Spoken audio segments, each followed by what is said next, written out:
imediatas e as perdas lentas. Nós estávamos vendo as perdas imediatas, nós vimos, portanto, que a função, né, uma função que definiria a força de proteção ao longo do cabo, ela é uma função de duas variáveis, porque depende da posição, portanto, depende da abscissa x, né, da posição do cabo, e da variável maturidade do concreto, né, que não depende só do tempo, né, de relógio, mas também vai depender das condições de temperatura e de umidade, né, em que a evolução do concreto, né, a reação de pega está acontecendo.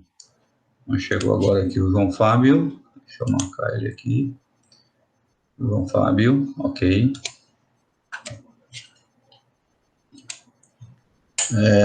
Então, nós teríamos duas forças básicas, né? A força instalada de proteção, que é aquela que se dá no tempo T0, e, portanto, só houve perdas imediatas, e a força final de proteção no tempo infinito. Né? São basicamente esses dois valores mais importantes que a gente tem que determinar. Pode ser importante, às vezes, algum valor de força de proteção num tempo intermediário, né? Uma situação em que eu vou dar uma segunda proteção, ou vai entrar um carregamento especial nessa fase, então, às vezes, pode ser necessário examinar o valor da proteção num tempo intermediário. Com as perdas por atrito, uma delas que a gente viu inicialmente foi a perda no êmbolo do macaco de proteção, né?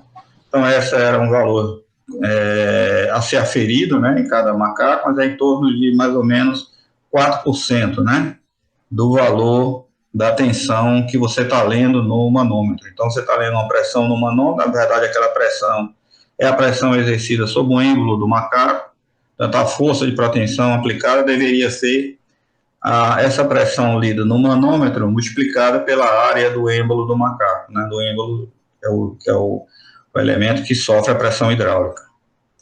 Então, na verdade, existe um atrito nesse mecanismo e há uma perda de 4%, né? Então, a força que é transmitida ao cabo é 4% inferior à força que você estaria, teoricamente, aplicando, né, por esse produto da tensão vezes a área do êmbolo. Mas esse é fácil de corrigir, então basta a gente aumentar em 4% a tensão inicial. E com isso a gente consegue contornar essa perda inicial do equipamento. Então, isso é importante tomar conhecimento, né, para exatamente o operador, a equipe de proteção, poder fazer essa correção. Então, por isso que os macacos precisam ser constantemente aferidos, né, para verificar que perda eles estão efetivamente sofrendo, ok?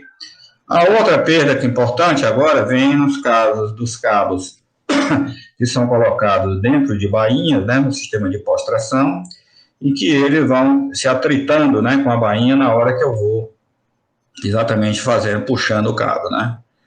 Então, nós desenvolvemos na aula passada aqui uma expressão que nos permite calcular a força de proteção X a partir da força conhecida, a força de proteção num ponto qualquer do cabo, né. Então, eu conhecendo o P de XI, quer dizer, no início do trecho, eu posso achar o P de X, onde o P de X vai ser igual a P de XI, que é essa força conhecida inicialmente aqui, multiplicado por E elevado a menos mi alfa. É o neperiano, né? O mi é o coeficiente de atrito, cabo, bainha, e o alfa é o ângulo, né, existente entre os dois pontos que a gente quer medir. O ângulo entre as perpendiculares, as tangentes, ou o ângulo entre as tangentes, né, nesses dois pontos. E aí nós mostramos aqui, por exemplo, um cabo com traçado, combinação de parábolas, né, ou de polinômios aqui, por exemplo. Então, a gente precisa, pelo menos, né, de dividir esse traçado nos pontos de inflexão, né, porque essa formulação aqui é válida, né, entre os pontos de inflexão, tá? Então, se eu quero, aqui, por exemplo, nesse traçado, era o ponto B, o ponto C, né, são pontos de inflexão, e o cabo está indo de A até D. Então, a gente pode ir primeiro de A até B, então, P de X2, aqui seria a abscissa X2, do ponto B, né, o P de X1 é elevado a menos mi alfa 1, onde alfa 1 é justamente o ângulo entre as tangentes aqui passando por A e B, né? E obviamente que é igual a esse ângulo α1 aqui, que é a perpendicular a essas tangentes, que seria os raios de curvatura, né? A direção dos raios de curvatura nesses pontos A e B. E assim sucessivamente, né? Se eu quero achar agora em C, seria o valor da força no ponto B elevado a menos μ-α2, que é esse ângulo aqui. E assim vai. Eu posso fazer passo a passo, eu posso ir direto, né?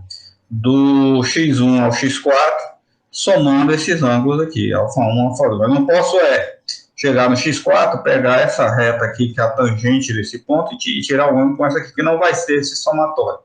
Por isso que eu chamei a atenção que, para ir de A até D, você tem que obrigatoriamente conhecer esses ângulos que passam, pelo menos, pelos pontos de inflexão, né, da curva ao longo desse trecho que vai de A até D. Então, generalizando, né, o P de xn no ponto qualquer vai ser igual a P de x1 elevado a μ, somatório de alfa i, onde esses alfas são os ângulos passam pelo menos aqui pelos pontos de inflexão. Depois nós comentamos também que os ensaios experimentais revelaram que essa expressão aqui ainda não dá os resultados de forma muito precisa, né, comparado com os resultados vistos em campo.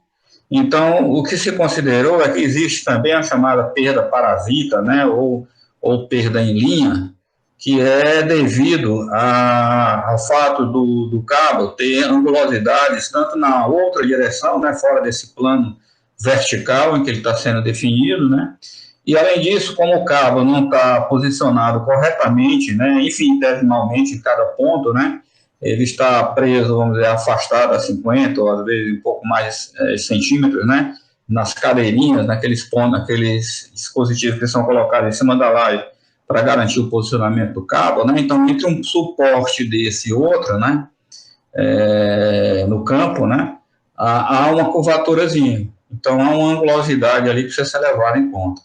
Então, para corrigir isso, se adota um valor kappa multiplicado pelo comprimento do trecho, que seria o ΔX, seria o x menos xi, né? Então, seria uma correção ou uma complementação dessa fórmula aqui.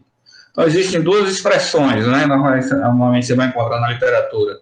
Essa daqui, que é elevado a menos μ somatório de alfa, que seria a parte só da curvatura no sentido, no plano vertical, mais um kappa vezes o ΔX. Então, vem o valor de μ, né, que é o coeficiente de atrito, e o valor de K usando essa forma.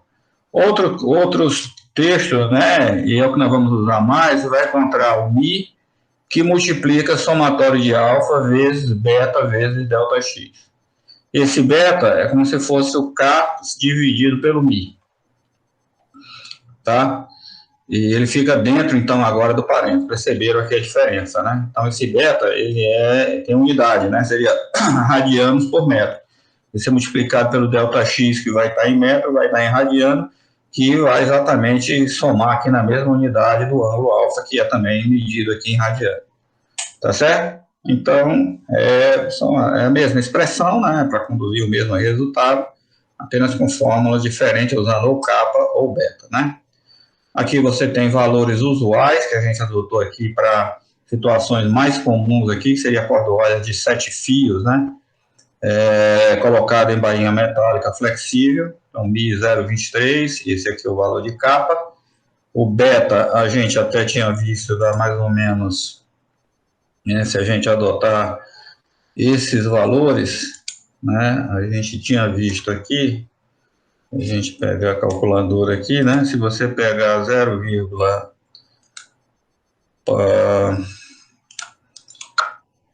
seria ponto 0014, né? Que é o kappa desse caso aqui, dividido aqui por 0,23, que seria um valor médio aqui, deu 0,206, né? Tá? Radiano por metro, tá certo?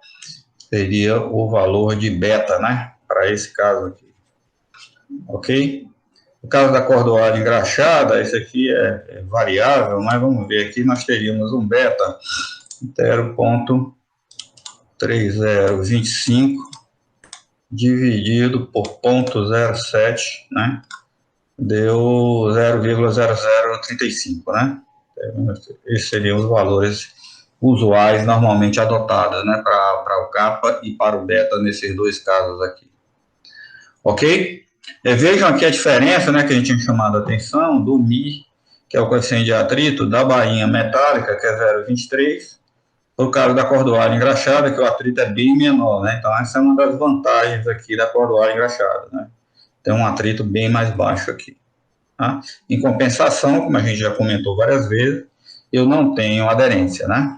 Eu não tenho aderência, que é importante lá ao estado limite último. Aqui vocês têm uma tabela publicada, é uma tabela dos valores recomendados pelo ACI, pela norma americana, né? A norma brasileira, ela não dá esses valores, né? Talvez tenha uma norma específica que aborda esse assunto, mas, por exemplo, a NBR 6118 não aborda esses valores de coeficiente de atrito a serem adotados, né? Então, pessoal, usando aquela expressão, normalmente a gente vai encontrar uma curva, né, que seria uma curva exponencial, com esse aspecto aqui, né, obedecendo a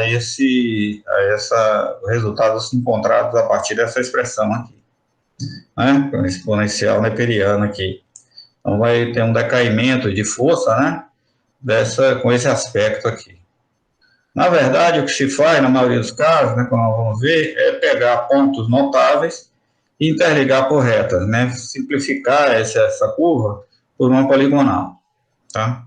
Então, você vai ter casos, por exemplo, se eu puxar, esse aqui é o caso puxado por um lado, né? Eu puxei o cabo só por uma ponta. Então, todo mundo se deslocou no sentido dessa ponta para essa ponta que eu estou puxando, né? Se eu estou puxando pelo lado esquerdo, todos os pontos vão se deslocar para o lado esquerdo. E a carga e a força diminui lá da ancoragem, por onde eu estou puxando, até a outra ancoragem, né? É o que acontece normalmente nas cordoalhas engraxadas, né? Elas são sempre puxadas por um lado. Elas já chegam na obra com um lado pré-blocado, né? Pré-blocado. Bom, aqui o caso em que eu tenho um cabo longo, que é interessante puxar pelos dois lados. Por quê? Porque se eu puxar só por um lado, o que vai acontecer? A força vai diminuindo, né? Que seria essa linha aqui, aquela exponencial. Puxando pelo outro lado, eu teria essa curva. Se eu puxo simultaneamente pelos dois lados, eu vou ter essa curva, na hora que essa curva encontrar com essa outra, vai ser o chamado ponto de indeslocável. O pontozinho no cabo que vai ficar parado, né? Na verdade, como eu não consigo puxar muito simultaneamente, esse ponto vai, ora, dar um pouquinho para cá, quando tiver predominantemente mais força desse lado, depois ele anda um pouquinho para cá, quando tiver mais força, e no final ele vai ficar paradinho, que ele volta para a posição inicial dele, né? E aí no final nós teríamos essa composição aqui. Então isso é o que acontece quando o macaco chega no seu valor de força final, né? Porque ele está controlando ali a pressão, chegou no valor final, e aí ele vai depois fazer a operação de cravação, que aí vai provocar uma nova alteração nisso daqui. Então nessa hora eu posso calcular o alongamento, né? Calcular o que a gente chama do alongamento teórico. Eu estou medindo lá na obra, que seria o alongamento de campo, né?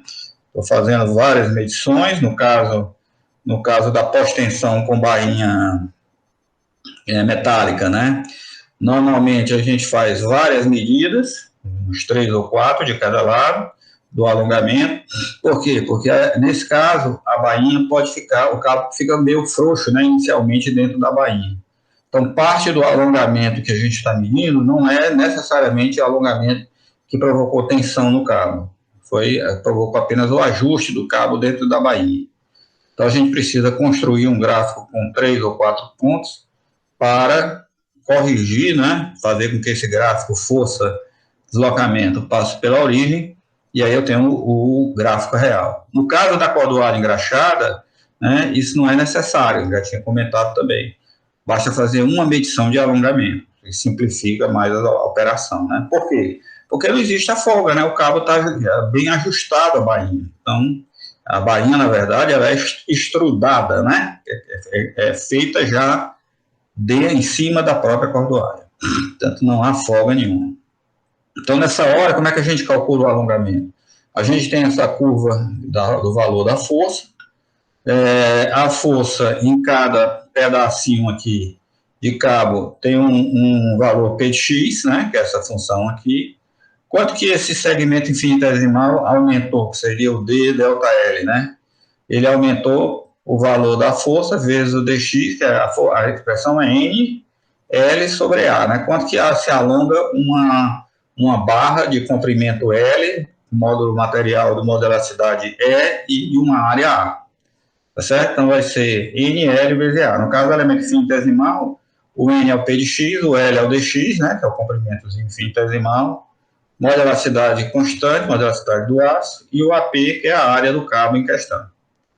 Então, isso é quanto que esse elemento infinitesimal sofreu de alongamento. Quanto é o alongamento total? A soma, né, dos alongamentos de todos os comprimentos aqui infinitesimais. Isso é integral. Esse E vezes AP sai da integral, que é constante, né? Então, integral de P de x dx, quem que é? É a área, né? Interpretação geométrica da integral aqui. Então, essa área aqui, dividido pelo E e pelo AP, me dá o que a gente chama de alongamento teórico, aquele alongamento que vai colocado lá na planta do projeto, né?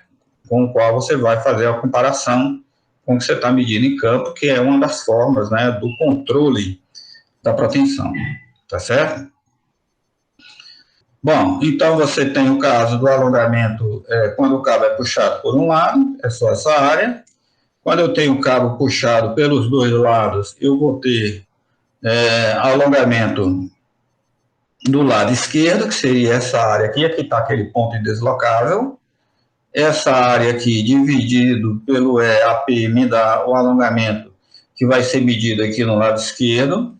E essa área S2, que seria do ponto indeslocável até o lado direito, né, me daria uma área S2, dividido por EAP, me dá o alongamento que vai ser medido aqui pelo lado direito, tá?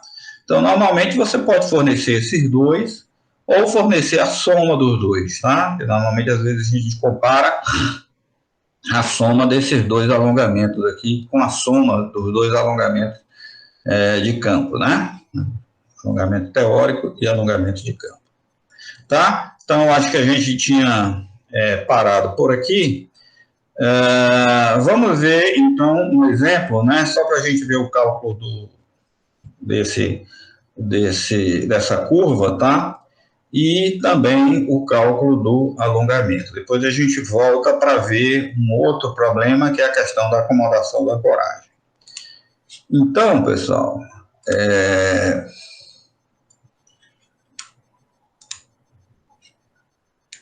até agora tudo bem? Está dando para ver aí, né? Tudo bem, professor. Ok. Bom, então, pessoal, nós vamos pegar um exemplo que já tinha sido examinado aqui, quando a gente estava vendo carga equivalente. A gente tinha pego essa viga aqui e tinha feito esse traçado, uma viga com dois vãos e um balanço, né? Um exemplo que a gente tinha estudado.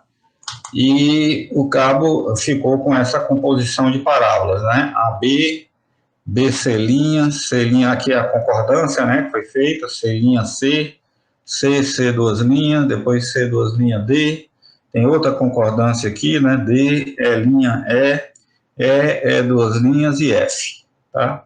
Então, nós temos 1, 2, 3, 4, 5, 6, 7, 8, 9 parábolas aqui, tá? Aqui tem o cálculo delas, né? Que a gente tinha feito aí, e as cargas equivalentes, que era o que o exercício estava pedindo aqui. Então, nós tínhamos aqui quantos cabos, né? É uma força de 560 kN, e, portanto, se cada cordoalha você tem 140 kN, então 560, né? Dividido por 140 kN, significa que eram 4 cordoalhas aqui, né? Um cabo constituído por 4 cordoalhas. Então, nós vamos pegar nessa planilha carga equivalente, tá? Que a gente usou aqui também para calcular as cargas equivalentes, né? A gente tinha aqui vocês usaram lá até para resolver o trabalho 2, antes de terminar a aula nós vamos também comentar um pouco sobre o trabalho 2, tá? Mas aí você tinha aqui nessa aba aqui de carga equivalente, tinha primeiro o balanceamento inicial e depois tinha o cálculo aqui das parábolas, né, e tal, e chegava, então, o valor da carga equivalente, né.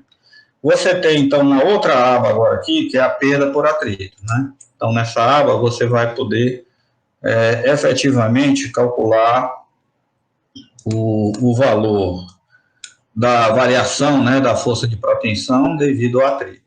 Então, por exemplo, nesse caso aqui, pessoal, nós vamos adotar um coeficiente de atrito 0,25, que é o coeficiente de atrito cabo-bainha, vamos colocar aqui até complementando aqui, seria bainha metálica flexível, tá? Só para mostrar aqui, né? Mas ela seria genérica, né? 0,25, tá?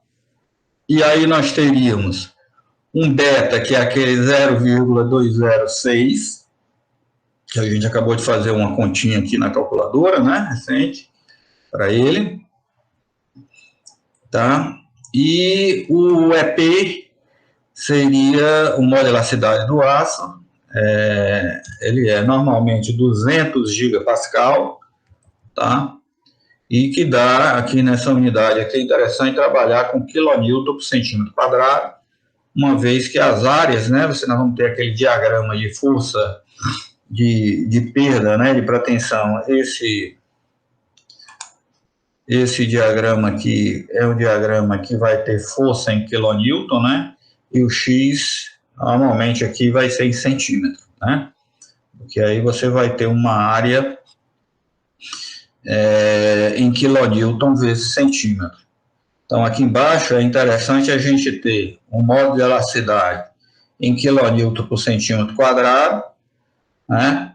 Porque aqui a área vai ser em centímetro quadrado, consequentemente aqui nesse denominador nós vamos ficar como resultante quilonewton, e aqui é quilonewton vezes centímetro no numerador, corta o quilonewton com quilonewton, vai ficar o resultado em centímetro, que é o alongamento que a gente vai encontrar.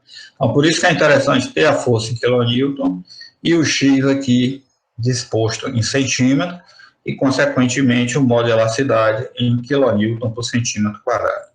Então, aqui, ó, tá o EP em quilonewton por centímetro quadrado, que dá 20.000 quilonewton por centímetro quadrado, corresponde a 200 gigapascal, tá? Esse modo de elasticidade do aço para tensão, ele vai variar de 196 até 200 gigapascal, tá? Normalmente, o que teoricamente se trabalha, normalmente é esse valor de 200 gigapascal. Mas aí eu alertei, né, que em cada obra é preciso a fornecedora do aço, no caso aqui no Brasil a mais importante é a Belgo Mineira, né, do grupo ArcelorMittal, então ela vai dar para você, aquele lote que você comprou, ela vai dar qual é o modo de elasticidade, tá? Porque pode ter essa pequena variação, então aqueles lotes são ensaiados, e aí você tem um certificado, né, especificando qual é o modo de elasticidade, que isso afeta justamente aqui, né, no valor importante do controle de pretensão, que é o alongamento. Bom, no caso lá a gente viu uma força de 560 kN, né, de pretensão, equivale a 4 cordoalhas de 12,7 milímetros, que dá 4 centímetros quadrados de área do cabo, tá? Então, vamos voltar aqui para a figurinha, né? A gente tem, vou ver se a gente consegue colocar aqui, esse cabo, ele tem, portanto, ó, ver se a gente consegue colocar aqui as duas coisas, né?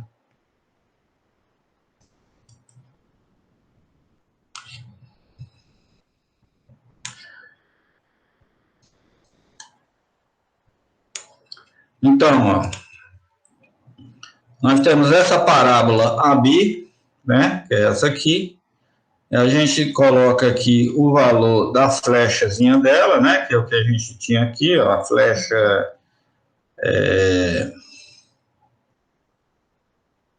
a flecha está dando 0,20, não é o mesmo valor esse aqui, 0,20, 10 metros, deixa eu ver se não é.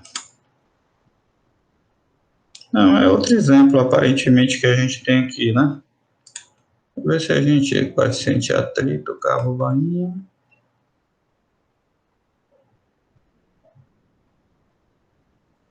400, não foi esse exemplo que a gente rodou, então, não, aqui, deixa eu ver. É linha F. Um exemplo com 14 metros aqui, deixa eu ver se é esse aqui mesmo.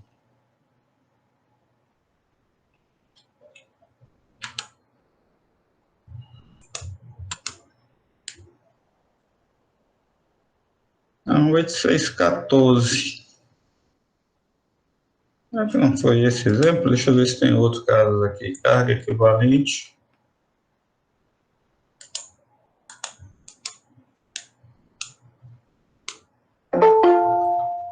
Acho que foi esse exemplo aqui, ó, carga equivalente.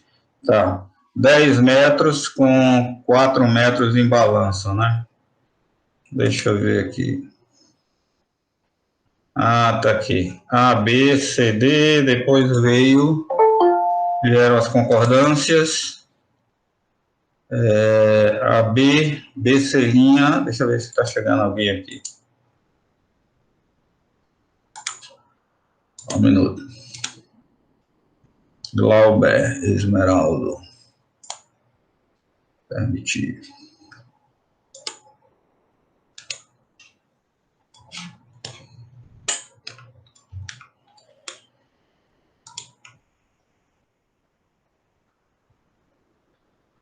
Glauber, beleza. Ok.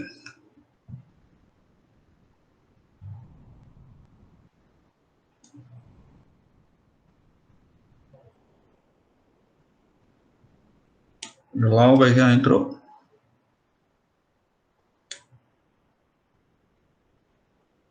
Tá aqui. Tá. Ok, Glauber, tudo bem. Bom, pessoal, então, eu estava pegando o exemplo errado. O exemplo é esse aqui, tá? São 14 metros, tá? Então, as parábolas é AB, BC', C', duas linhas e D, tá? Exatamente, ó, tem esse quadrinho aqui. Ok? Então, vamos voltar aqui agora para a nossa planilha para cálculo das perdas, tá? Então, vamos lá. Ó. A primeira parábola, que seria essa parábola AB aqui, ó, ela tem 0,41 com 0,176, tá? Então, é isso aqui, ó, 0,41 menos 0,176 deu 0,234 de flecha, né, nessa parábola. O L é 10. Por que o L é 10? Porque isso aqui é a semiparábola, né, 5, né? Então, lembrado. Então, o L é 10. A segunda parábola, ó, aqui já temos as cotas do estudo lá da carga equivalente, né?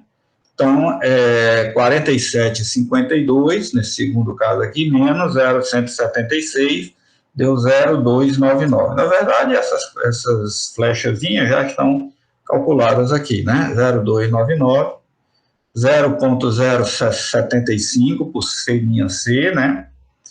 E os comprimentos depois a gente checa, né? Aqui você estaria 0,028, tá? Que é o C duas linhas, a flecha, e o C duas linhas D 0,112, né?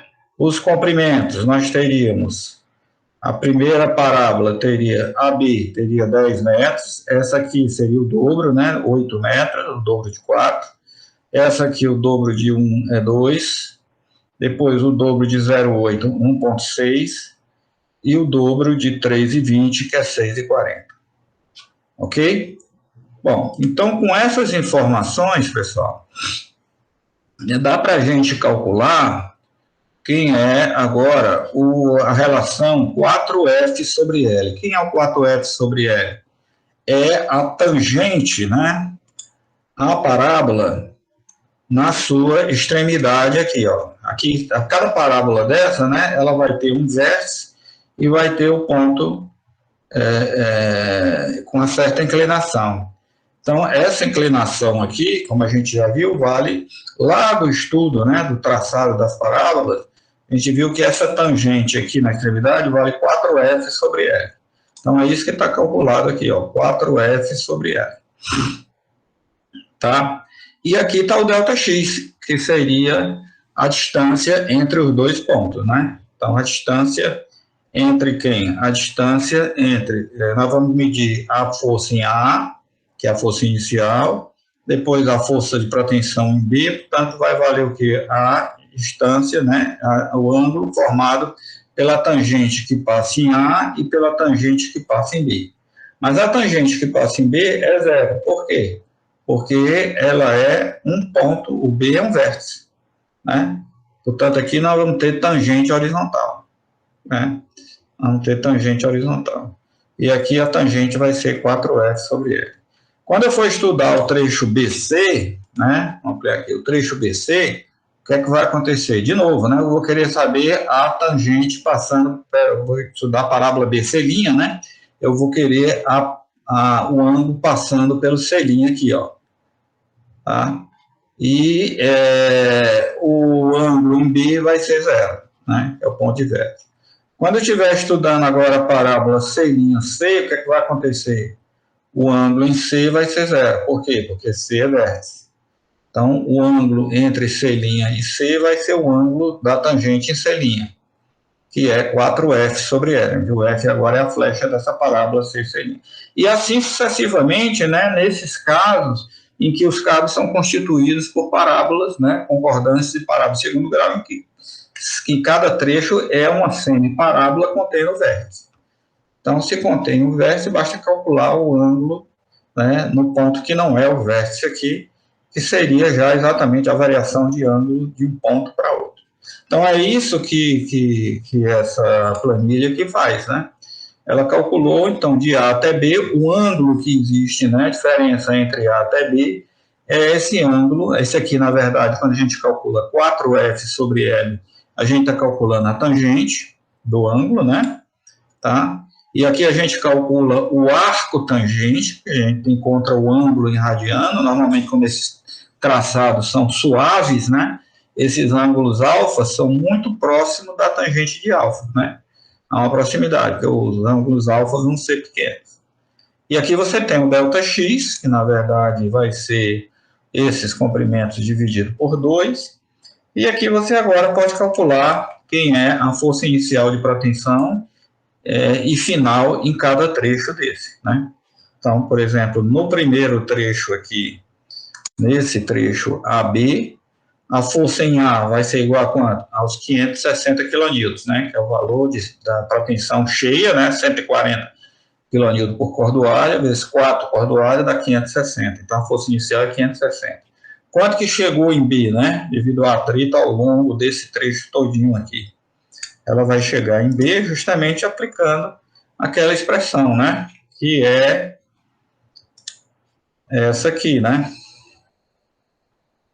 Essa que seria somatório de alfa mais beta vezes ΔX multiplicado pelo μ. É elevado a menos esse valor aqui, né? Multiplicado pela força inicial, que é justamente o que a gente tem aqui, né? A gente tem a força inicial. Então, PF vai ser a força inicial, que é na planilha aqui, essa célula H9, vezes a exponencial ESP, né, que é o E elevado.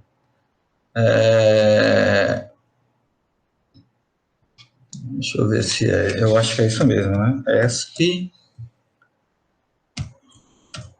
de 1. Exatamente, da neperiana, né? O ESP é a função neperiana mesmo. Podia ser a exponencial decimal, mas não é. ESP é a exponencial neperiana. Muito bem. Então, multiplicado pelo... Aí aparece, né? O μ fora do radical, o μ fora do parênteses, que é o 0,25, né? Multiplicado pela variação do ângulo, somatório de alfa até aquele ponto, né? E multiplicado pelo beta vezes o ΔX. Então, por exemplo, ó, a força está lá no ponto A com 560, chegou aqui no ponto B com 543, tá? Chegou no ponto B com 543. Aí de B para C', o que é que aconteceu, né? De B para C', nós saímos no ponto B com 543 Teve um ângulo alfa agora de 0,1485, né? Maior um pouquinho, né? Porque a parábola agora do trecho BC', ela tem mais curvatura, né? Exatamente, o cabo vai se elevar agora aqui até o ponto C, né? Então, essa parábola tem mais curvatura do que a parábola B. Então, por isso que o ângulo da tangente aqui é maior do que a tangente em A, como a gente está vendo, evidentemente, aqui pelo gráfico, né?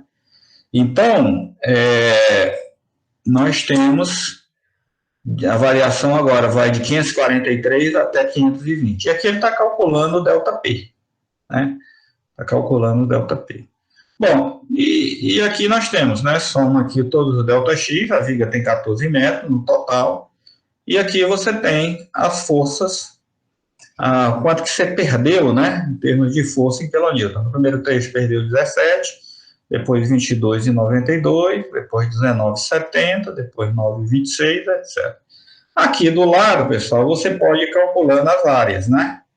As áreas, e aqui pode construir, aqui nós aproveitamos e construímos o gráfico, né? Da diminuição dessa força de propensão, né? Olha lá, com 560 nesse ponto, né? A 5 metros depois ela está com 543, depois andou mais 4 metros, deu 520,08, né? O valor da força, que é esse aqui, né? E assim vai. Então, aqui, na verdade, nós teríamos uma curva exponencial que foi substituída aqui por esses segmentos de reta aqui para ter uma aproximação. E agora, como a gente viu, como é que a gente calcularia o alongamento? Calculando essa área, né? Que estaria aqui embaixo. Então, essa área que estaria aqui embaixo poderia ser calculada pela soma de trapézios, né? Então, até esse ponto aqui, então fecha aqui, eu tenho um trapézio, né? Que é esse aqui. Outro trapézio, cada segmento desse aqui me dá um trapézio, eu somo as áreas, né? Então, aqui do primeiro trecho, do trecho AB, né? E assim sucessivamente somo, encontro um valor de área, né? Somando todo mundo, que como a gente viu, está em que unidade? Quilonewton vezes centímetro, né? Quilonewton vezes centímetro. Que vai ser dividido por quem? Vai ser dividido pelo módulo de elasticidade e pela área, né? Pela área de ácido para tensão. Então, ó, ela vai ser dividida aqui, está em quilonewton por centímetro quadrado vezes centímetro quadrado, que é a área. O que é que vai sobrar? Vai sobrar exatamente centímetro, né? Quilonewton em cima vezes centímetro dividido por quilonewton centímetro quadrado vezes centímetro quadrado embaixo, sobra quilonewton aqui embaixo, cancela com quilonewton em cima, vai dar centímetro, tá? Então tá aqui o ΔL, já deve estar multiplicado por 10, né? Para ter o alongamento em milímetros. Então vai ser essa área encontrada dividido pelo módulo de elasticidade, que já está em quilonewton por centímetro quadrado, e dividido pela área. Tá? Então, por exemplo, deveria aparecer lá na planta, né, que é o caso do cabo puxado só por um lado, deu 91,81 milímetros de alongamento teórico, né, antes da cravação, que é o que normalmente se mede nesse caso aqui. Tá? Isso já se a gente pegar a curva corrigida, né, que é essa situação aqui. Tá? Bom, agora vai aparecer, pessoal, um outro probleminha, que é o problema da acomodação da ancoragem. O que é isso? O macaco agora vai soltar a cordoalha, né? Então, para isso, ele vai colocar aquela cunha, né? Empurrar aquela cunha troncocônica que a gente viu, para morder a cordoalha, de forma que quando ele soltar, a cordoalha vai querer voltar para dentro da viga, mas aquela cunha não vai deixar. É claro, como eu já tinha comentado também antes, vai haver um rearranjo de forças ali e vai haver, de qualquer forma, uma perda. A cordoalha vai conseguir voltar um pouquinho para dentro da viga. Mas justamente ao voltar, ela puxa mais a cunha para dentro daquele orifício, né? Com isso ela morde mais a cordoalha, tem mais atrito, até que chega um equilíbrio de força. Tá certo? Então, a gente precisa levar em conta quanto que ela vai perder. Então, isso é aferido, porque também é um sistemazinho mecânico, né, de ancoragem, e ela vai voltar um valor que a gente chama de valor delta, né? Um deslocamento, né? Esse delta é um deslocamento da cordoalha, né, para dentro da viga. Então, isso é que a gente chama de acomodação da ancoragem. Então, a acomodação da ancoragem consiste num deslocamento de valor delta no sentido do interior da peça, sofrido pela extremidade do cabo junto às ancoragens ativas. Esse deslocamento ocorre imediatamente após a cravação e se deve, exatamente, à acomodação do sistema de cunhas, né, tronco-cônicas, que são aquelas também chamadas clavetes, né, responsáveis pela transferência da força de cada cordoalha para o tambor e placa de ancoragem, né? Esse sistemazinho que vocês viram, mostrando foto lá no capítulo em que a gente mostrou os sistemas comerciais de proteção, né? Bom, mais uma vez, nesse caso, o que acontece? Entra em jogo as forças de atrito cabo-bainha, só que neste caso na direção contrária. Então, lembrar que a força de atrito ela é sempre contrária ao sentido do movimento do cabo. Então, quando eu estou puxando o cabo, a força de atrito ela é no sentido para dentro da viga, né? Contrária ao movimento do cabo, que é saindo da viga, né? Puxando o cabo. Quando eu estou agora liberando o cabo, né, com a cravação, o cabo volta. E, portanto, a força de atrito agora tem sentido contrário. Mas o valor dessas forças de atrito, a resultante dela, continua obedecendo o mesmo sistema, né, de cálculo, né, aquela mesma expressão, só que agora em sentido contrário. Né? Então, é por isso que diz aqui, ó, mais uma vez entra em jogo as forças de atrito cabo-bainha, só que neste caso em direção contrária àquela da operação de proteção. Então, a força de atrito ela é sempre contrária à direção do movimento do cabo.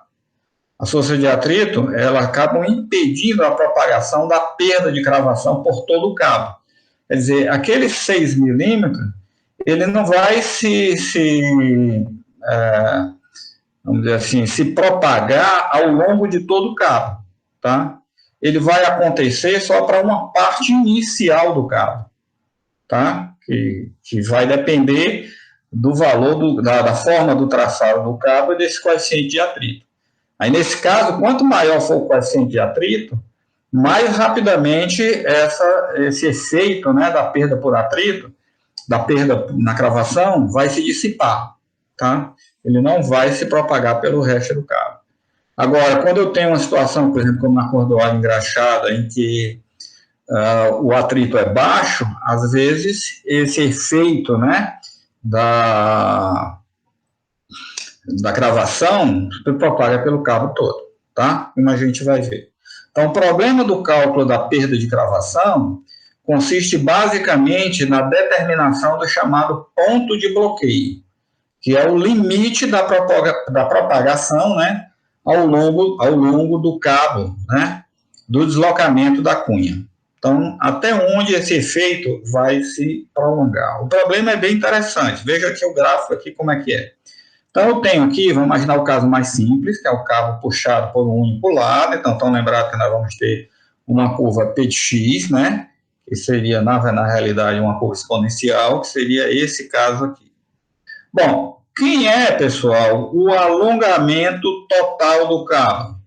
Seria essa área, né, como a gente acabou de ver, dividido pelo E e dividido pelo AP. Tá? Bom, vamos imaginar, pessoal, que o ponto de bloqueio, que é o ponto até onde vai a perturbação da cravação, seja esse aqui. Então, o que é que vai acontecer? Como as forças de atrito, né, seguem, agora apenas em sentido contrário, mas seguem o mesmo traçado do cabo, a gente pode deduzir como que vai ficar a curva da força de proteção após o efeito da cravação. Como é que vai ficar essa curva? A gente pega aqui o ponto de bloqueio, tá? Que seria esse aqui, traça uma curva horizontal, que seria um eixo de simetria, e aí faz o espelhamento dessa curva aqui, ó, PI, tá? Até o ponto de bloqueio a gente espelha em relação a esse eixo de simetria aqui. Esse espelhamento é justamente esse trecho aqui, ó, tá? Então, a nova curva da força de proteção é essa aqui, ó. Essa aqui é a força PA, que seria após a cravação, tá? E aí ela vem por aqui, e quando chega no ponto de bloqueio, ela retoma a curva original. Quer dizer, então até aqui é que teve propagação, o efeito da cravação. A partir daqui não tem mais efeito, a propagação, a cravação não teve mais efeito, né, de perturbar o valor da força de proteção. Tá? E como é que a gente sabe se essa posição que a gente escolheu aqui é a verdadeira? Ora, se o cabo recolheu, né, a ponta do cabo, na verdade, né, entrou 6 milímetros para dentro, entrou um valor delta, não vou falar 6 milímetros, porque esse valor vai depender do sistema, né, do mecanismo da placa de ancoragem. A gente sabe que seria um valor fixo, né, a ser determinado experimentalmente, mas seria então um valor delta. A gente sabe que essa ponta vai andar um valor delta. Quanto que essa ponta vai andar? Quando a gente fez a proteção, a gente puxou, viu quanto que essa ponta andou, foi a área total dividido pelo E dividido pela área, né? Essa conta. Agora, se dessa área, pessoal, eu vou tirar a nova curva é essa aqui. Quanto de área eu tirei? É essa área aqui, né? Essa área que eu estou chamando agora de S. Essa área foi que diminuiu da área original. Então, essa área vai ser, eu estou tirando, portanto, eu estou diminuindo o alongamento. Quanto que eu estou diminuindo de alongamento? É essa área agora aqui, né, que vai ficar de fora, o cálculo final da área, dividido de novo pelo E e pelo AP. Então, isso é que tem que ser igual a delta, que é o quanto que essa ponta anda, né, medido lá pelas características mecânicas do sistema de ancoragem. Ok? Então, para que esse ponto seja um ponto, efetivamente o ponto de bloqueio, é preciso que essa área atenda a essa equação. Então, na verdade, é um problema que a gente resolve, né, por tentativa. A gente escolhe um ponto de bloqueio, passa aqui um horizontal, faz o espelhamento da curva, calcula essa área e verifica se essa igualdade é satisfeita. Se esse valor for menor do que o delta, significa dizer que o ponto de bloqueio ainda vai estar mais na frente, eu vou precisar de mais área. Então, avança o ponto de bloqueio e faz a mesma coisa. Passa um horizontal, faz o espelhamento, né? E aí, calcula a área, verifica essa igualdade aqui. Até que vai chegar um ponto, né, em que você encontra essa igualdade satisfeita. E aí você encontrou o ponto de bloqueio. E aí a nova curva da força para tensão vai ser essa aqui, tá? Então, veja que é um cálculo, né, interessante, mas exige aqui um procedimento, né, numérico, né? Normalmente isso feito manualmente é possível para cabos pequenos, né, mas para cabos maiores, né, ou com mais curvatura e tal, esse é um processo meio que tedioso para fazer manualmente, tá? Mas o importante é compreender, né, como que se determina, então, o ponto de bloqueio. Então, a pesquisa do ponto de bloqueio, que leva ao valor de área S igual a delta E vezes AP, né? Então, essa área vai ter que ser igual a delta E vezes AP, é normalmente executada por algoritmo numérico do tipo bissecação, né? Que é aquele que você passa, é uma procura de raiz, né? Da raiz dessa equação aqui, que é transformar essa equação aqui, S sobre AP menos delta igual a zero, né? Fazer o S, ou então fazer o S igual a delta E vezes AP. Ok? Então, vai passando, aí passou do valor, volta um delta X, divide o delta X sobre 2, né? E vai até convergir a uma determinada tolerância, né, de resultado. É um procedimento numérico bastante conhecido aí já de vocês. Agora, esse procedimento, como eu estava falando, eu posso seguir aqui e não encontrar nenhuma situação. Chego no final do cabo, passo aqui um horizontal, faço o espelhamento, né? E mesmo assim não é atendido. Então, nesse caso, ó, eu tenho que chegar aqui, ao invés de eu fazer o espelhamento a partir daqui, eu vou descendo agora o meu eixo. Com isso, eu vou aumentando a área até encontrar o valor de que satisfaz essa equação aqui. Isso pode acontecer em cabos curtos, né, puxado por apenas um lado, ou então cabos que tenham um coeficiente de atrito muito baixo, como é o caso das cordoalhas engraxadas, e aí é o caso em que a perturbação, né, da cravação vai até a outra ponta do cabo. Você vê que a curva antes da cravação era essa, e a curva após a cravação é essa. Então, curiosamente, né, a gente está vendo que o cabo que tinha uma força que antes, a maior força era lá no lado esquerdo da cravação, onde eu puxei o cabo, né, vai diminuindo, ele inverte, né? Ele vai ter mais força de proteção lá do outro lado, na ancoragem passiva, né? E não na ancoragem ativa por causa do efeito da perda de cravação. Aqui, se eu tenho um cabo puxado pelos dois lados, mas o cabo é curto também, então o ponto de bloqueio, eu chego até o máximo, até a situação em que o ponto de bloqueio coincide com aquele ponto indeslocável, né? Que é quando as duas curvas de perdas, né, se encontram. E aí, quando eu coloco nessa situação, mesmo assim, a equação não é satisfeita. Tá? Então, se a equação não é satisfeita, o que é que eu tenho que fazer? Então, eu vou descendo aqui o meu eixo de simetria. Então, descendo. Cada vez que eu desço mais, eu vou encontrando nova área S, né? Até que a área S seja delta vezes AP, né? Então, com isso, eu consigo achar a nova curva, né, da força de proteção após a cravação. Tá certo? Bom, de forma simplificada, visando uma aplicação manual, pode-se obter um diagrama poligonal para variação da força de proteção, ligando por retas os valores das forças obtidas nos pontos notáveis, né, do traçado do cabo, que são os vértices e os pontos de inflexão. Foi o que a gente fez, né, naquele exercício que a gente mostrou. A gente calculou os pontos, o valor da força de proteção nos vértices e nos pontos de inflexão, e aí obtivemos uma aproximação poligonal, né, da curva de perda. Né? E aí, quando a gente faz isso, esse cálculo do ponto de bloqueio, ele vai ficar, né, dessa forma aqui, ele vai ficar, agora essas áreas serão triângulos agora, né? Então, com isso, ajuda, né, na formulação manual da determinação do ponto de bloqueio. Então, por exemplo, se eu tenho um cabo traçado dessa forma, o que é que eu faço? Vamos verificar, a gente vai por tentativa, vamos verificar se no trecho até o X1 aqui, né, que seria o primeiro trecho do cabo, o ponto de bloqueio vai estar nesse trecho aqui. Então, eu chego no final do trecho, passo aqui uma reta horizontal, faço aqui o espelhamento, né? Tá aqui ela, ó. O espelhamento dessa reta aqui, né? Em relação a esse eixo de simetria aqui. Então, tá aqui. Então, fica com essa área desse triângulo. Então, calculo quem é o S1. Então, eu tenho que comparar o S1 com delta P vezes AP. Né?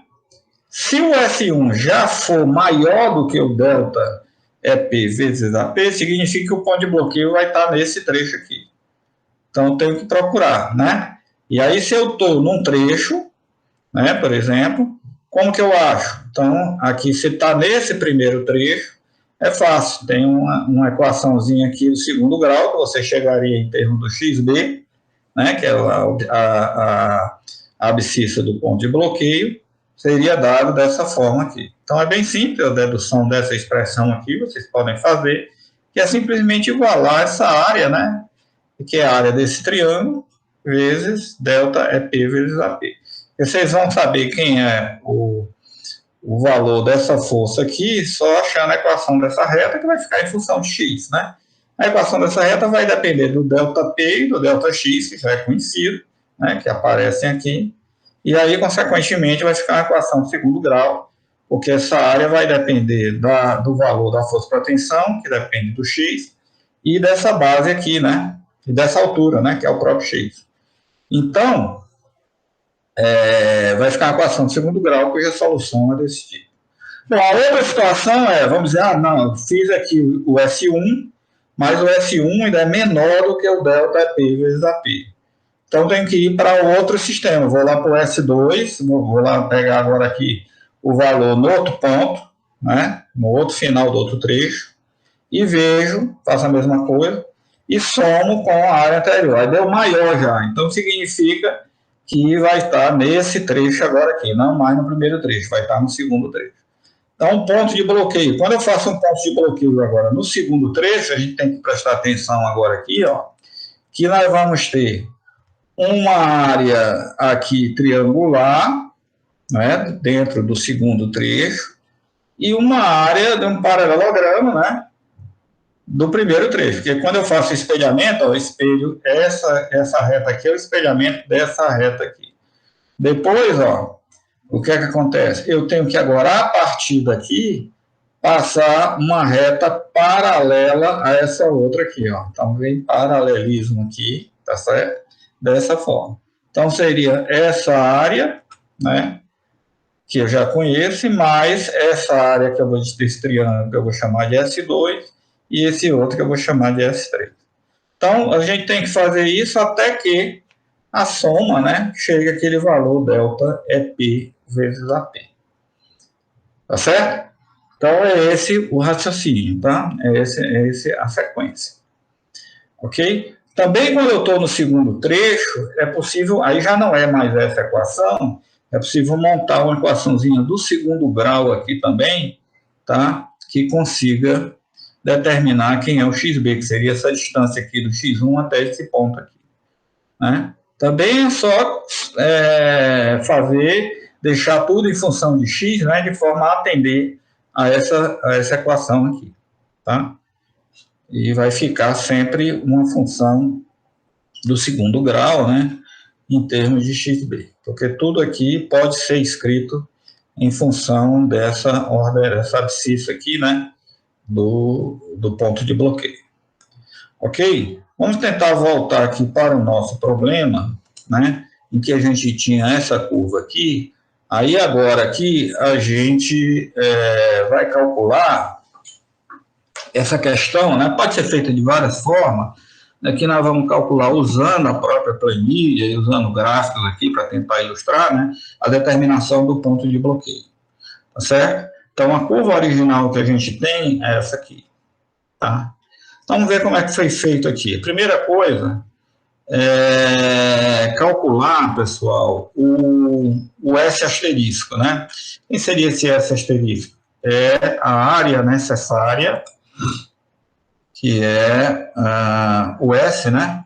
Que é delta P vezes AP, que seria a área que a gente está procurando, né? Então, se eu estou chamando de S asterisco ali, que é delta E vezes AP. E aí tem que fixar um delta, deixa eu ver como foi o valor que foi fixado aqui. Então, foi fixado o valor de delta de 6 milímetros, tá? Então, vou só colocar aqui o valor de delta adotado foi 6 milímetros. Vou colocar aqui ele em letra grega, tá? Então, o delta ele foi adotado igual a 6 milímetros.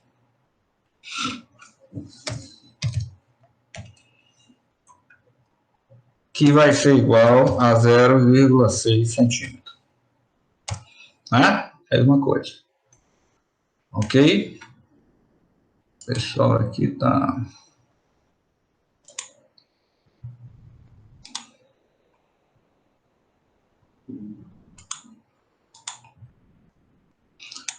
Bom, então são esses os valores adotados. Então, quem é, pessoal, o S asterisco que a gente estava dizendo ali, né? Que está indicado aqui. Ele vai ser... Por que eu estou botando em centímetros aqui? porque a minha área vai ser em quilonewton vezes centímetro, né? Então, o S asterisco vai ser o delta, né? Olhando para essa expressão aqui, delta, modelaridade vezes o AP, tá? Então, tem que fazer a área em quilonewton centímetro quadrado, né? Quilonewton vezes centímetro quadrado.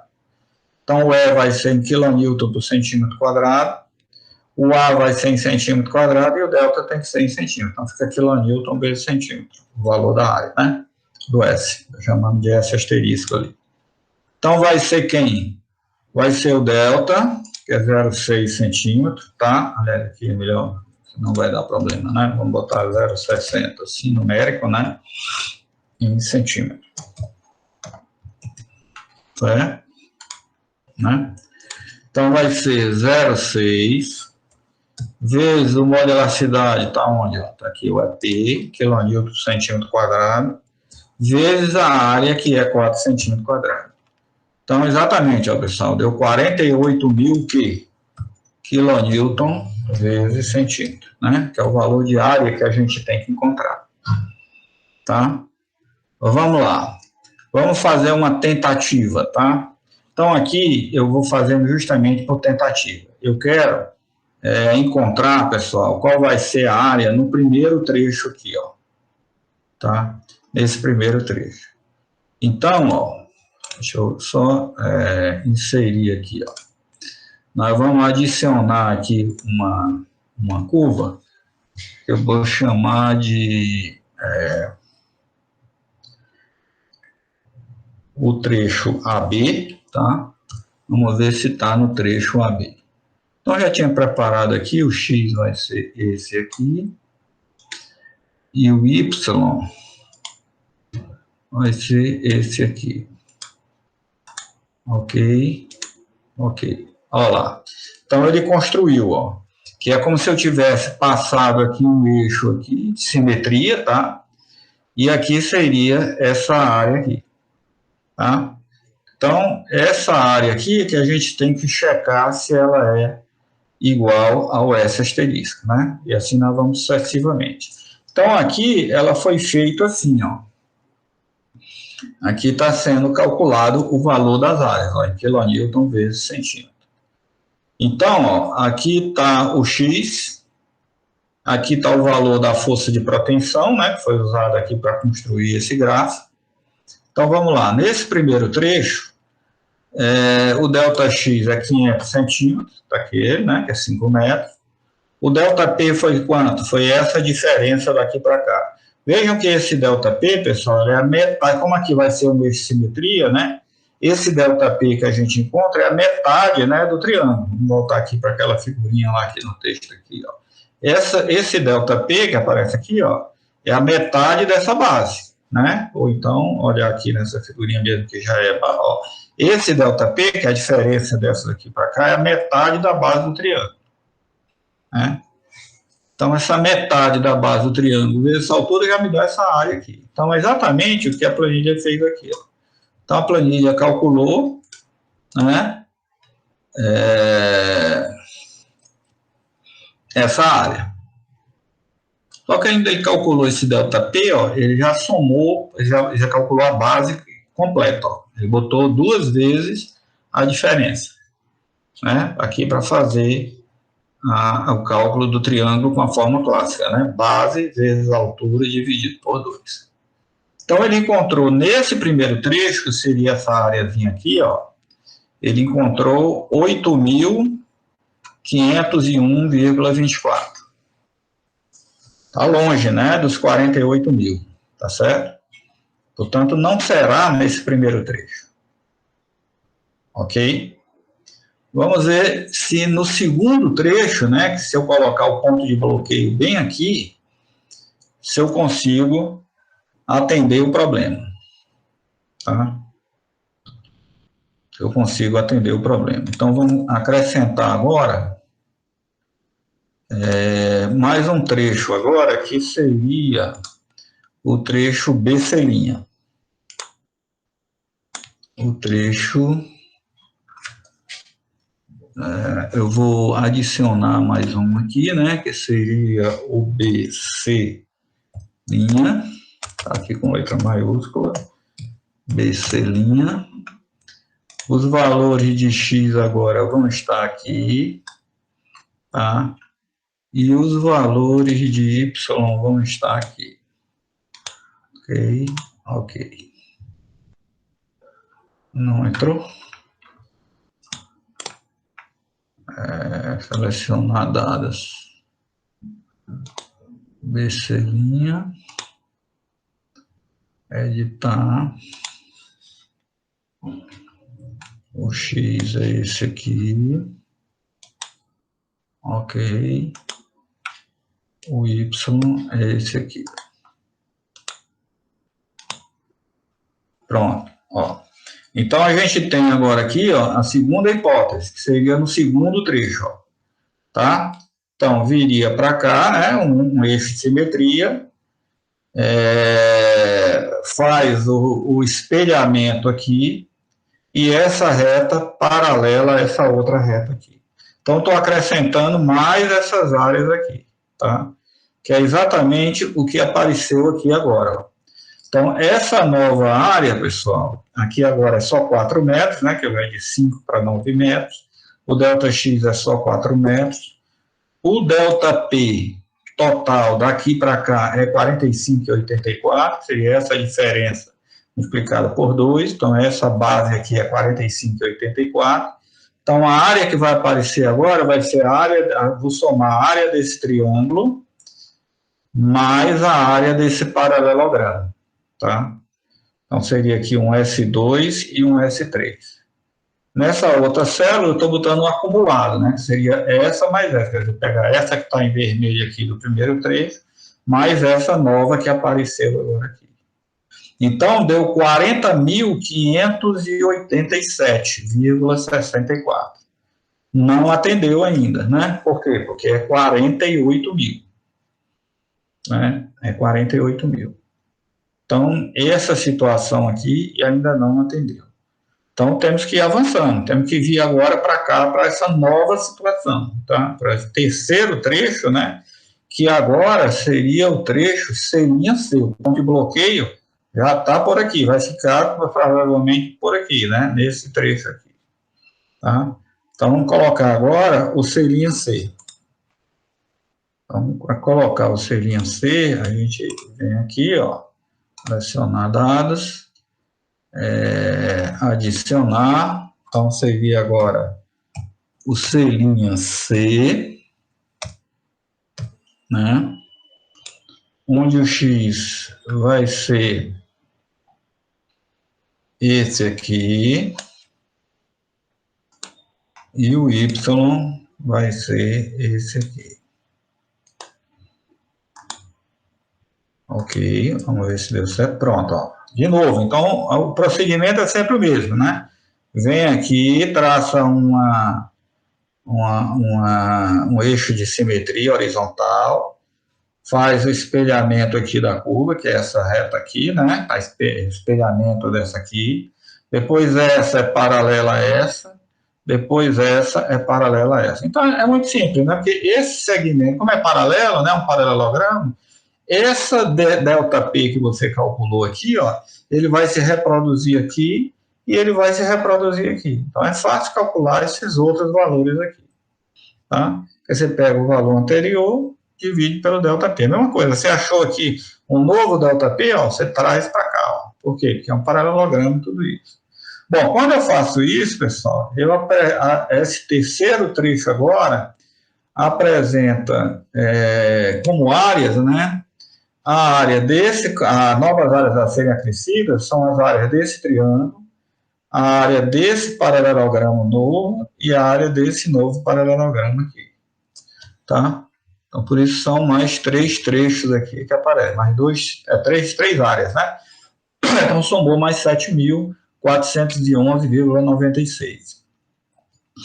Aí, somando agora o acumulado, né, que seria essa área, mais essa área, mais essa área, deu 47.999,60. Né? 47.099,60, exatamente. Ainda não deu, né? Está quase dando. quase, né? 47.999,60 seria o somatório de todos esses. Não, mas espera aí, deixa eu ver aqui. Não, isso não é 47 mil, porque aqui eu acho que é preciso ver o delta X agora aqui, ó. O delta X, porque esse aqui já é o valor exato. Ó. Quando eu coloco o valor, que no caso aqui é de 900 até 1.000, né, que é 100, né? Então o valor aqui seria 100, ó. Quando esse valor é 100, pessoal, aí vai passar, ó, tá?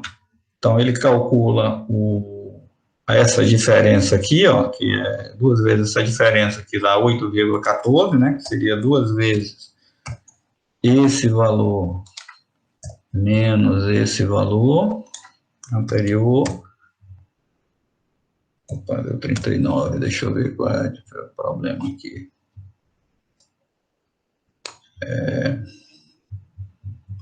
1.900 até 1.000, tá certo aqui, 537. Esse ponto aqui, bom, então o delta P seria 2 vezes, deixa eu ver se está certo isso. 2 vezes, mas aí que tá, ó, tem que ser 2 vezes, não, tá certo, 2 vezes, tá certo, então vai ser, ó, 2 vezes,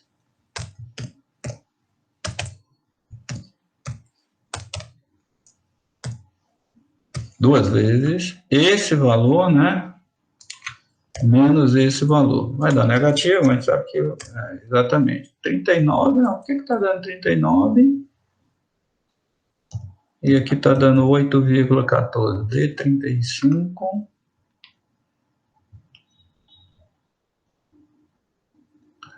Porque ele está pegando lá da coisa. Então vai ser, ó, 2 vezes. É só ajeitar aqui, ó. Vir para cá. Ele agora vai calcular. Pronto, 39,41. É isso mesmo. Tá? Então, esse cálculo, ó, vindo para cá, pessoal, dá bem maior, deu 78.026,09, tá? Total. Tá? Corrigindo aqui o delta P que estava calculado errado, tá? Por que estava calculado errado? Porque eu já tinha achado a posição aqui final, tá? Mas vamos lá. Então, quando eu trago, então, para cá, para esse ponto, que eu estou aonde agora aqui, né? Aqui é o A, o B, né? O B C' e o C'. Eu estou aonde, ó? Eu estou bem aqui nesse ponto, ó, no C. Né? Então, 3 trechos. Então, conclusão, vai estar dentro desse trecho aqui, ó. Dentro desse trecho. Tá? Dentro desse trecho.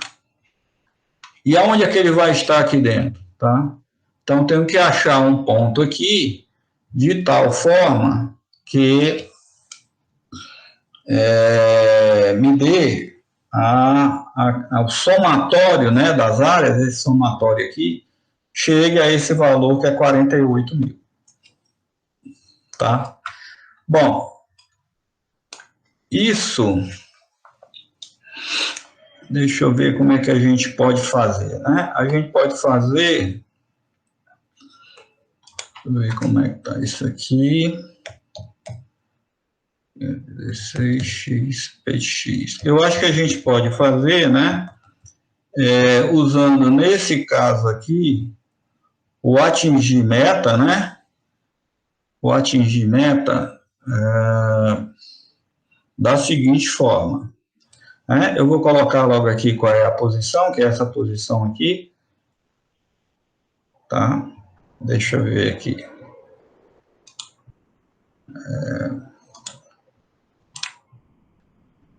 Selecionada, vamos adicionar agora a do ponto de bloqueio, né?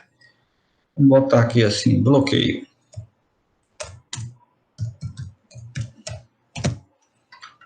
Bloqueio, valores de X, são esses aqui.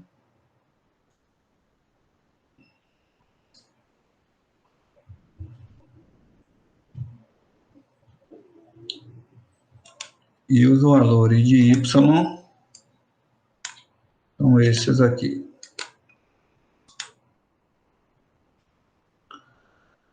Mas ele é porque Não está certo. Não está certo porque esses valores aqui, eles vão ser corrigidos, né? Eu tenho que primeiro achar o ponto de bloqueio e substituir aqui, tá? Vamos remover essa linha aqui, selecionar dados. Vamos remover essa série aqui. Ok.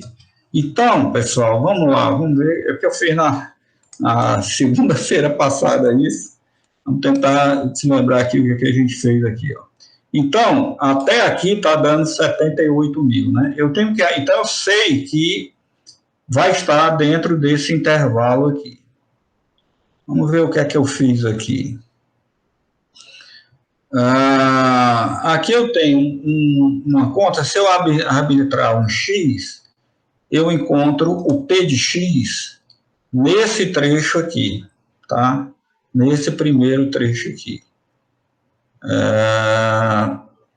Tá? Nesse primeiro trecho. É isso que está calculado aqui. Tá? P de X igual a 516. Então, o que eu posso fazer agora é ajustar esse cálculo do ΔP em função do X que eu tenho aqui. Tá? Então, eu vou colocar agora aqui, o X vai ser igual a esse X que eu colocar aqui, que vai ser o ΔX, muito bem. O meu ΔP agora, pessoal, vai ser igual a 2 vezes, né? Então vai ser igual a 2 vezes agora quem?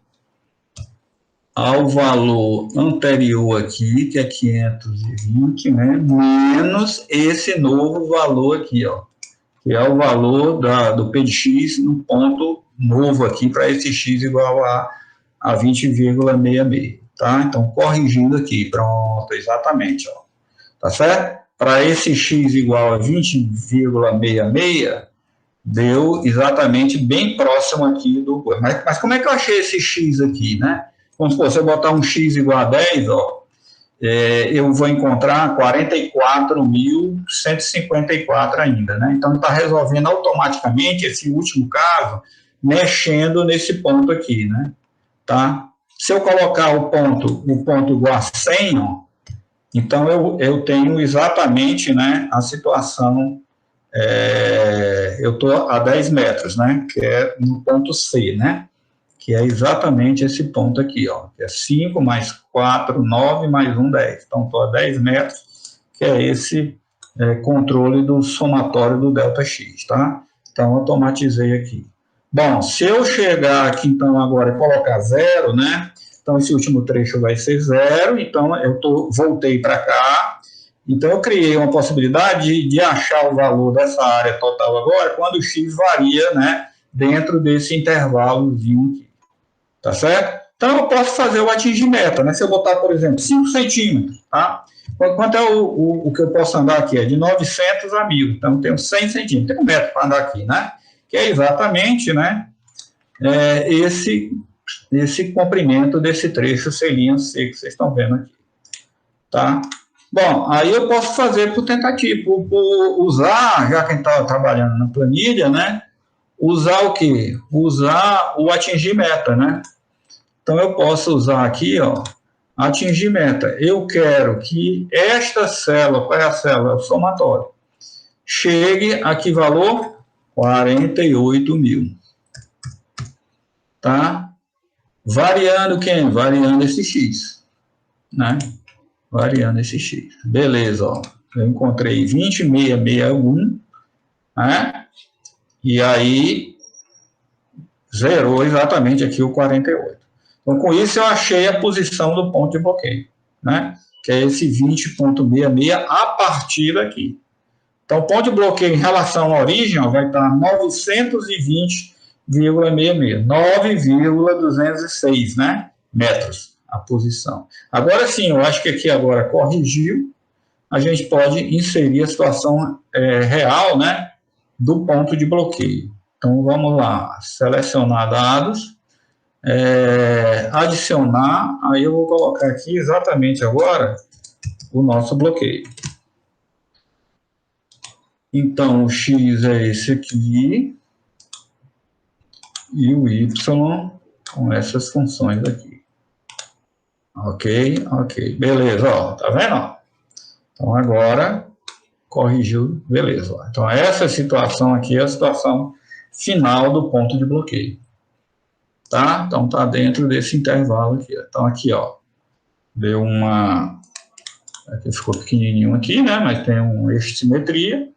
Aqui é o espelhamento, um pedacinho dessa reta aqui. Essa reta paralela a essa reta paralela a essa, né? Então, o somatório agora de todo mundo, dessa área mais essa área mais essa área complementar aqui, chega ao valor do nosso S asterisco, né? Da nossa área correspondente ao efeito da cravação. Como é que fica, então, pessoal, a área, né? A área de...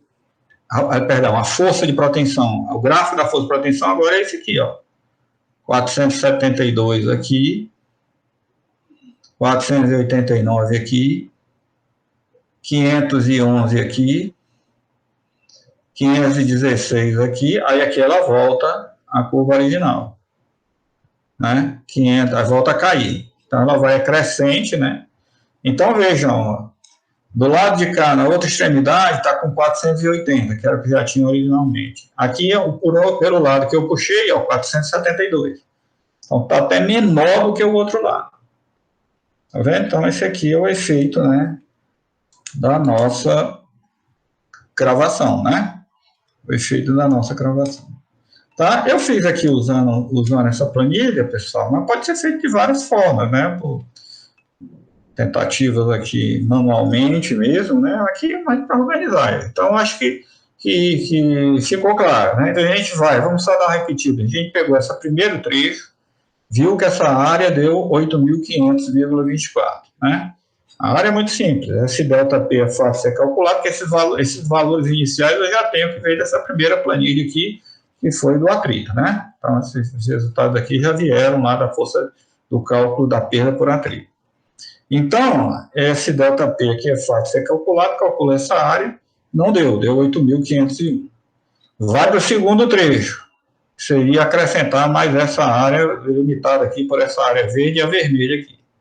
Então, soma mais esse paralelogramo, mas aqui também tudo fácil de ser calculado, porque essa diferença aqui entre essas duas forças é a metade dessa base aqui. As alturas conhecidas, então, cálculo de triângulo aqui, né? Triângulo mais paralelogramo. Né? O paralelogramo é esse elemento aqui vezes a extensão aqui do paralelogramo, a projeção do paralelogramo. Né? Então, somou, deu quanto? Então, essa área essa nova área aqui deu 32.086,4, somada com a vermelhazinha anterior aqui, ó, deu 40 mil. Então, não atendeu ainda, que foi 48. Passo para o próximo trecho. Quando eu somo tudo, vai dar um valor maior, que foi o que a gente viu, né? Que é quando a gente coloca aqui 100, né? Quando a gente coloca 100, que é a situação aqui, né? A situação que é essa situação aqui, ó, né? Não passa, né? Ela fica coincidente, né? Com aquela outra coisa.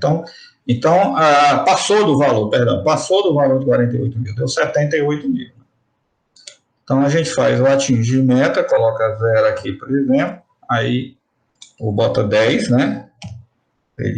Tá vendo que ela está caminhando aqui, né?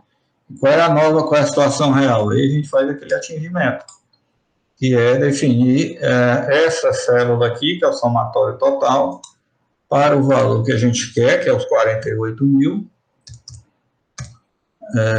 alternando o X aqui. E com isso a gente encontra o valor certo.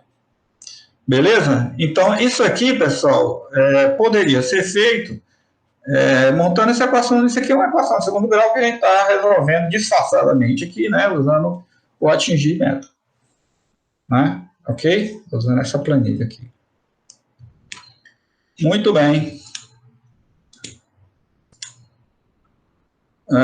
Alguma dúvida? Essa planilha atualizada, tá? Eu vou disponibilizar, porque certamente vai aparecer um exercício desse cálculo de perdas por atrito aí no trabalho 3, tá? Que sem falta a gente vai apresentar essa semana, tá? Com relação ao trabalho 2, pessoal, eu já comecei a correção, eu devo entregar isso hoje, tá? Já está bem avançado aqui, e aí eu vou mandar por e-mail, né, para vocês os resultados, tá? E aí na próxima aula a gente pode fazer uma comparação, alguns comentários, tá? Sobre os exercícios do trabalho 2 que vocês fizeram aí, tá certo? Então é isso, tá? Essa perda por atrito, né? E com acomodação da ancoragem, ela tem que ser feita dessa forma aí, né? Alguns programas fazem isso iterativamente. Quando a gente for ver as aplicações, né, que nós vamos usar um sistema, né, que seria o sistema para resolver as vigas faixas, aí o programa internamente já vai calcular essas perdas automaticamente para a gente, tá? Vai mostrar até o gráfico como é que está. Mas é muito importante, quer dizer, nisso aí a gente ver como é a forma final, né, em que esses gráficos eles ficam, né, esse aspecto aqui, né, esse aspecto que a gente mostrou aqui na planilha, né, por exemplo, né, aspecto final, que aí vocês vão poder comparar, né, qualquer programa que apresente, você pede para ver, vamos ver como ficou a força de proteção, né, então a força de proteção ficou com aspecto, tem que ficar com aspecto parecido com esse que a gente está mostrando aqui, tá certo? Então isso é fundamental, não que você vá fazer isso toda a vida manualmente, né, seria muito trabalhoso, né? Isso é uma coisa típica, né, de aplicação de algoritmo, né, em computador e tal, para resolver isso daqui. Isso pode ser feito também no AutoCAD, né, por tentativa aqui, construção também, calculando áreas, né, também é possível. Tem vários caminhos aqui, um caminho analítico, um caminho com planilha, né, que foi esse que a gente fez aqui, que parece ser, vamos dizer assim, atualmente o mais interessante, né, inclusive se você puder incorporar isso que a gente fez aqui, que é o gráfico, né, fica bem tranquilo, né? É bem tranquilo. Então é isso. Eu vou parar por aqui, porque a gente tinha encurtamento elástico imediato ainda, mas vou deixar para a próxima aula e as perdas diferidas também, tá? A gente está um pouco atrasadinho já, né? Para variar, mas vamos ver se a gente depois recupera aí de alguma forma. Então, depois também eu passo o link, né? Porque daqui a pouco eles vão me mandar aqui, como está sendo gravado, eles vão me mandar essa gravação. Então, quem quiser ver e rever, tá certo? Então, imediatamente eu vou colocar logo essa planilha aí. E mais tarde eu começo a enviar para vocês aí os resultados do trabalho 2. Alguma questão, pessoal? Até aí? Eu vou passar o trabalho 3, tá? Aí vocês já vão até para vocês já irem se mexendo, tá? E podendo fazer exercícios, né? Sobre cálculo de atrito, usando essa planilha, ou fazendo uma nova planilha aí para vocês, tá? Então, dentro daquela mesma planilha, carga equivalente, tá? Porque a que vocês têm lá ainda não está com essa nova que eu fiz, complementei, na verdade, né? Ela estava só com aquela parte numérica lá e eu acabei fazendo essa parte gráfica aí para ilustrar melhor aí o cálculo das perdas e como é que fica o diagrama final da força de proteção. Ok? Alguma dúvida aí?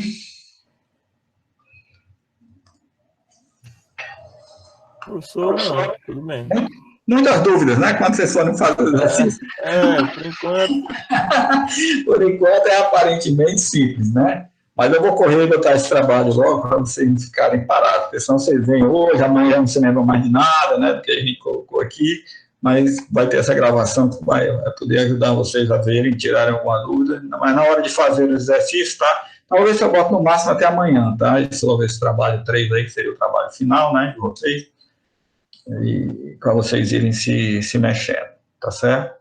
Aí falta ainda boa parte, né? A parte de perdas e depois as aplicações práticas.